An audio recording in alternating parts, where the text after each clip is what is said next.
Biz teşekkür ederiz. Rabbim hayrınızı kabul etsin. Verenlerinde de Allah hayırlarını kabul etsin. Allah razı olsun. Allah'a emanet olasınız hocam.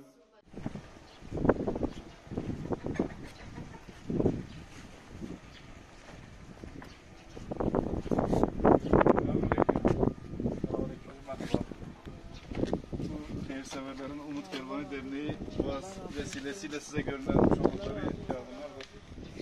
Kabul edin siz de bunları.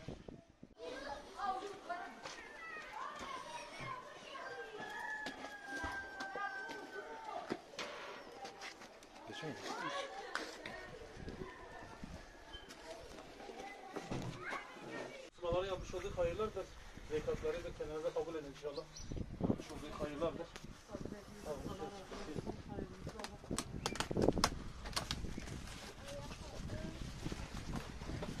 Diyarbakır Umut Kervanı Derneği Tatvan temsilciliği olarak hayırsever bağışçılarımızın yapmış oldukları yardımları mağdur ve ihtiyaç sahibi ailelerimize ulaştırdık.